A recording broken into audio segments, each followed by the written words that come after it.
की स्तवन कुणाचं करावं, की जे सिद्ध पुरुष आहेत की ज्यांना त्या शक्तीचं दर्शन लाभलेलं आहे, म्हणजे आत्मसाक्षात्कार झालेला आहे, त्यांना दर्शन लाभल्यानंतर मग त्यांच्या वाणीतून ही परावाणी आहे, हे जे वर्णन केलं ना, ही वाणी परावाणी आहे. परा पश्यंती, परा नंतर पश्यंती म्हणजे एकरूप देव आणि ते वेगळे नाही.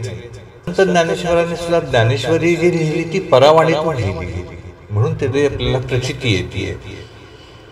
हजारो लोक त्यांच्या वाटेवर जातात, काही संकट आलंय वारीमध्ये असं काही नाही.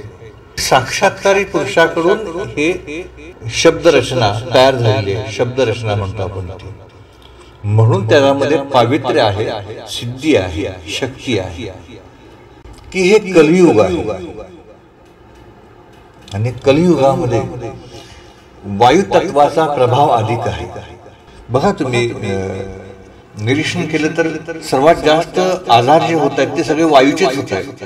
पहिल्यांदा फेमस झाला तो हार्ट अटॅक झाला, तर व्हायरस म्हणजे हवेतून संसर्ग होणारे जे आजार आहेत ना ते वाढले.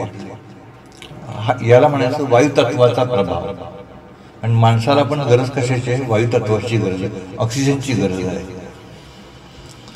संकट पण कशी येतात की कुठल्याही संकटाची चाल बघितली तुम्ही तर तिरपी चाल असते. वायू कसा सरळ वाहतो, वायू असा तिरका वाहतो, तिरकस. म्हणून याचं स्तवन अत्यंत महत्वाचं. मारुतीचं, मग ते हनुमान चालीसा असेल किंवा मारुतीचं स्तोत्र असेल, म्हणून आपल्याला त्याचा अनुभव येतो, अनुभूती येते.